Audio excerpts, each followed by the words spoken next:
I'm Tisha Lewis, and this is The Good Word. For those joining us for the first time, welcome. And for the Good Word family returning, welcome back to your dose of faith, inspiration, and the good word. To my right is LaChelle Johnson, who went from no money to mo money, stepping out on faith to transform your finances. Now you say you're living debt-free. Absolutely. LaChelle, welcome. Thank you. So people are going to hear this. Me. Absolutely. Thank you for joining us. People are going to hear this, and I think the first question that comes to mind is, what? How did you do this? Yes.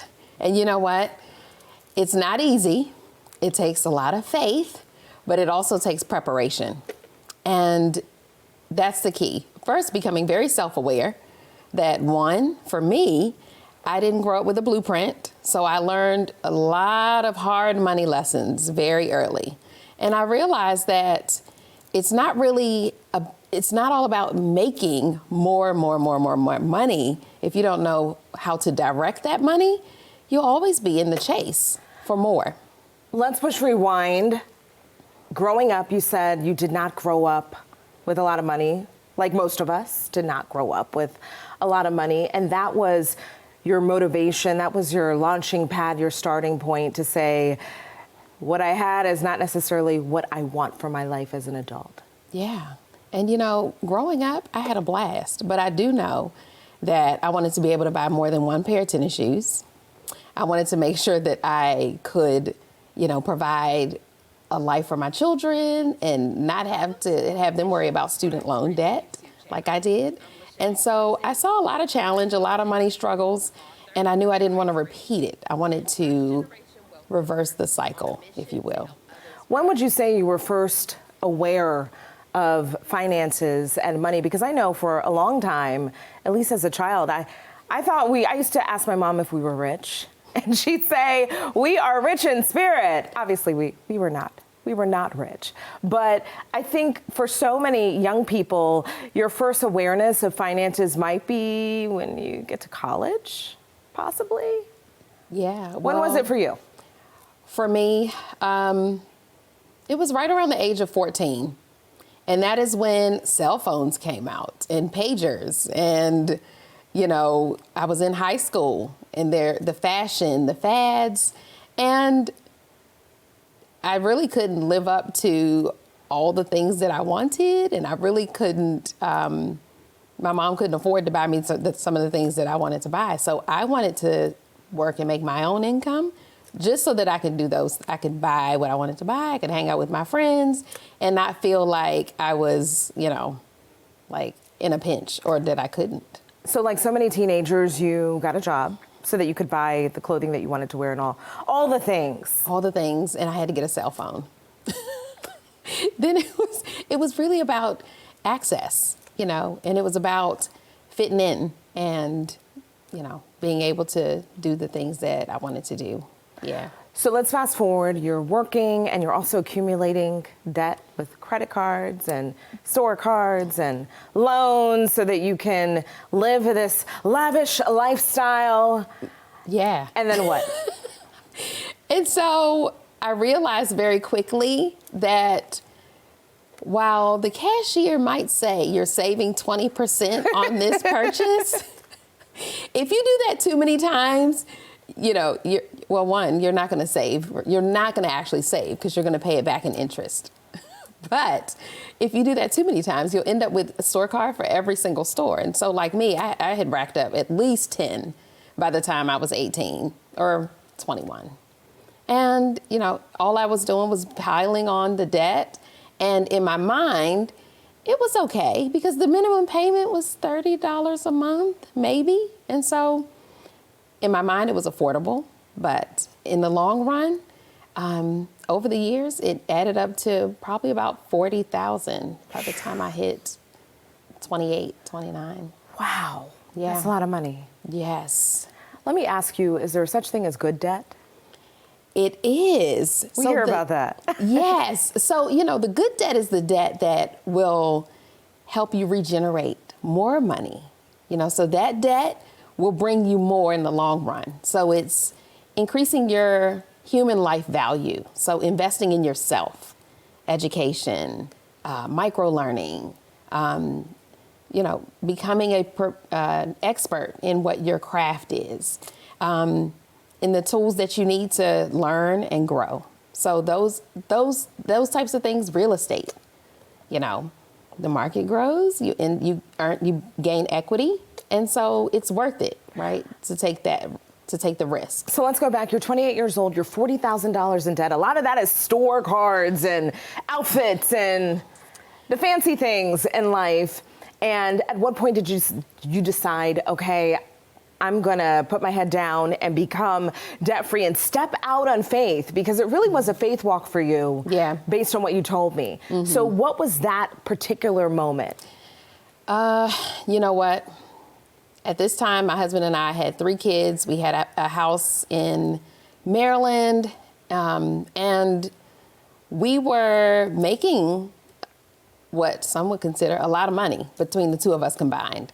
But I still felt stuck. I still felt like I was still hitting a brick wall when it came to the financial freedom I desired. And so I said, you know what? In order for us to really feel financially free, we have to get rid of this debt. And we need to get rid of it like now. Not 10 years, because, obviously if I made a budget over time, I could have probably knocked it off. But I wanted to make a huge shift in our financial situation. So I will never forget, I was sitting in our office and I was mapping out what our budget forecast looked like for the next 2 years. And I was like, oh, this isn't going to cut it. And so my husband, he would come in, and this was me like almost every week. He would find me behind the crunching numbers. And I said, you know what we need to do? We need to move with your parents. And he's like, that's not happening. But I said, but if we do that, let me show you how that will shift the numbers. Because not only would we not have to pay our mortgage, but we also have utility bills, and I'm like, I'm sure they'll buy in. We just need a year. It'll go by quick. And I twisted his arm. It probably took a couple weeks of because he was very content. I was content, but I said, you know what? And if we can turn this property into a rental property, we can make some more money and really direct that money toward our goals. And so we did just that. And in just under a year, we paid off that entire $40,000 balance.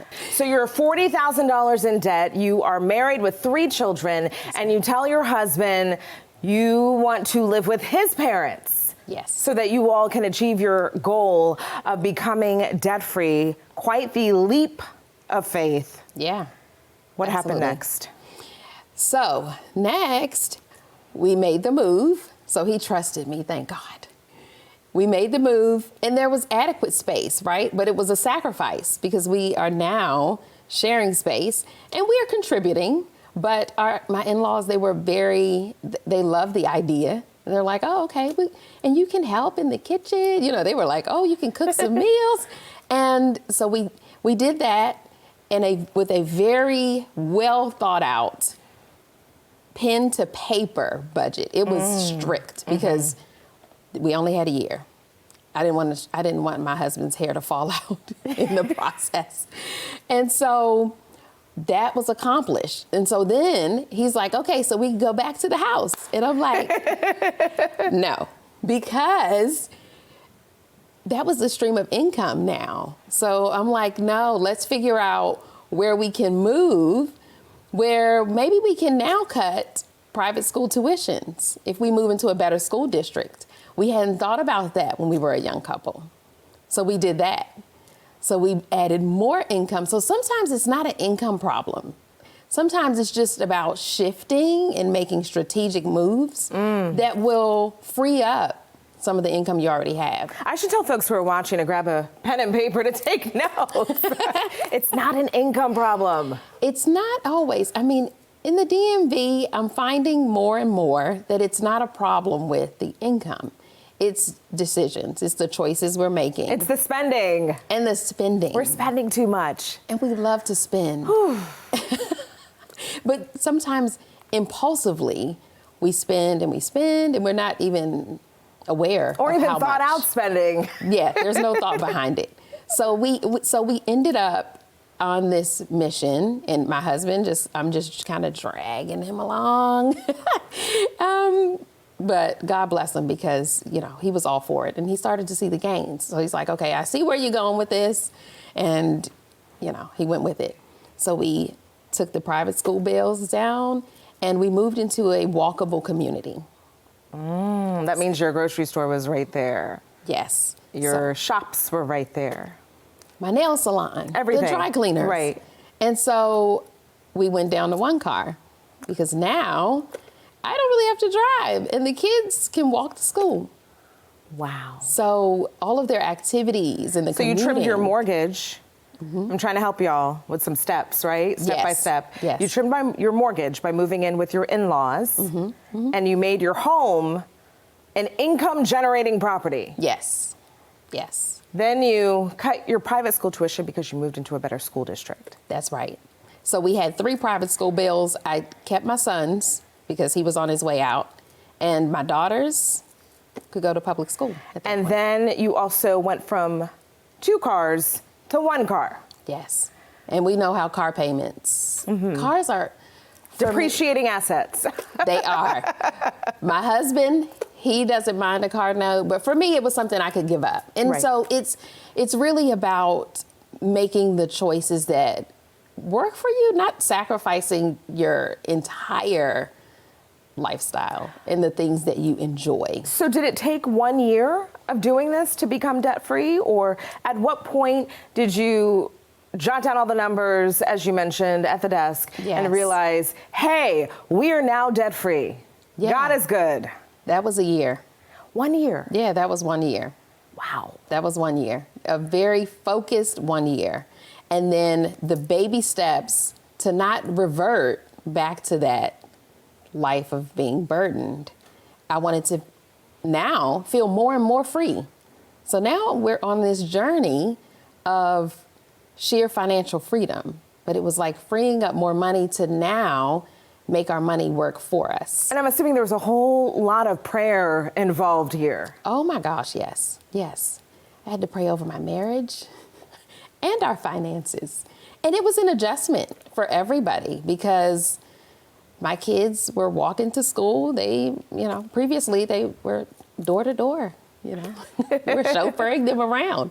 And so there was a lot of adjustments being made. But those big moves, and I think for viewers, it's like, write down what it is. What does your income look like, right? What does your expenses look like?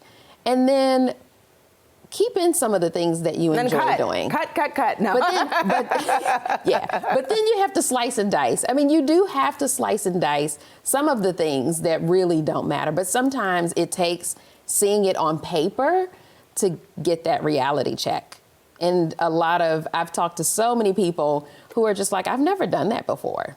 I have a tool on my website. It's called the Lifestyle Tracker. And it's really that's a sophisticated way of saying budget. Right. People don't like to hear budget. They're like, you're cramping my style. I want to go to brunch on Sunday, and you're going to make me feel guilty for doing that. But it's not that. It's building it. So bills have to be covered, but your lifestyle can be covered as part of it as well. Now, you will see when you're writing it out, when you write it all out, where you are probably spending too much. But it's not like you can't spend it all. So you all become debt-free, a whole family, you, your husband, your 3 children. There are some major lifestyle changes that were involved in this. Oh, yeah. And now you get a lot of people asking you how you did it, and you have this book on your lap, Yes. Rise Rich. So this is the guide. You wrote this. I did. Yep. Step by step on how to do it. And it's a faith-based perspective as well. It is. I have spiritual wisdom along with street truths, because I'm hoping that the book will resonate in a way that impacts the masses, whoever needs to read it. So if you were born without a blueprint, then this book is for you. if you were born without, having conversations about money around the kitchen table, this book is for you. You brought up a good point, though, because a lot of people did not grow up discussing finances and money. It's not until, at least for many of us, we got in college, right, got all these credit cards and credit card debt. Yeah. And then you realize as a young adult, like you did, I've got to pay this. Yes. And then you go into high gear in terms of leaning into your finances. But what I really like about your story is that it really, really was a faith walk. Yeah, absolutely. And in that process, I would ask God, I'm like, there's got to be more, and it's got to get better. And I have to figure out how. And that is really what pushed me, because it's like, why do I feel like I'm doing everything right. And I know a lot of my friends and people, they do, because you don't really know what you don't know, right? And then when you start to really peel back that onion, when you're trying to make this sandwich, right, for financial freedom, it's like, okay, foundationally, my bread is just weak. It's soggy. I don't have foundational money management, like the knowledge I need to really take our finances to the next level. So I had to learn a great deal. And,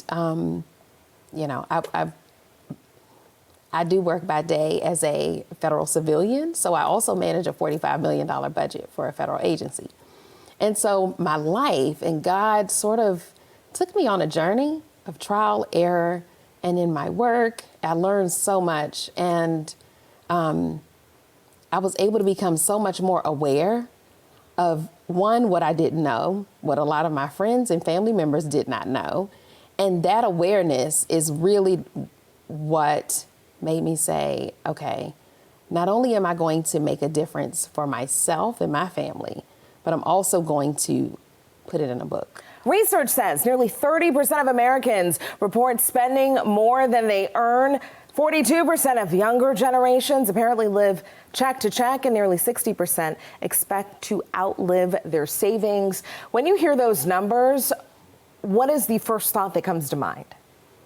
We have to move from living check to check to living choice to choice. Ooh, I love it. I love that. And we do that by getting clear. And I like to say all the time, clarity is the new currency. And we need to start checking our money, our time and our calendar, and our energy, because they should all be aligned. And when I say check, we're checking it against what our vision is, what is the plan for our individual life. And so it's not really about this ideal, magic, rich number. It's really more about what's the life that you want to live in your future? What are we building? What are you building? And how does it feed your peace, your joy, your happiness, and pay your bills? And so money is a tool to do those things. For someone who's watching this, or people who are watching this, and they are in a lot of debt, what would you say after prayer, deep prayer, what would you say should be the first step to living a debt-free life? One, get clear. Stop spontaneously spending. Pause. If it's more than $50, take 24 hours before you decide to buy. What if it's $5 a day? I'm speaking for myself. And a cup of coffee. That adds up to how much a month? You know what? And it is. And so it's like, okay, so how can I strategically cut this down but still get my coffee? You like a Keurig? I have a Keurig. So then, there no $5. There it is. And those small shifts, the shifts I shared today were big. And not everybody can make those big, huge moves. But I guarantee you, there is something, you can find $500 a month in your budget some kind of way. It could be in your closet. Maybe it's something you can resell. Maybe you can monetize a hobby, something you enjoy doing. And turn that into some income. And then maybe it's cutting. A lot of times you can cut back what you spend money on month to month just from seeing it. I had no idea I was spending $1,000 in groceries. Probably did not need to. The grocery store will drain your pocket, especially if you have kids. So the first step is to get clear. And by get clear, do you mean write it down, write the numbers down? Write it down, yes. The next step, stop spontaneous spending. Yes. So if it costs more than $50, take 24 hours to think about it. It takes 24 hours to think about it. If it's not feeding that, your rich life, your peace, your budget, it's a no.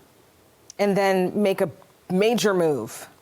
Yeah. Figure out how to be And that strategic. looks different for everyone, because not everybody can live with their in-laws. I know. I am blessed that my in-laws were easygoing, so it was not difficult. It was different, and it wasn't easy, but it wasn't, So before we go, everybody that comes on The Good Word, we always ask them this question, so we will ask you as well. Okay. What would you say is the good word?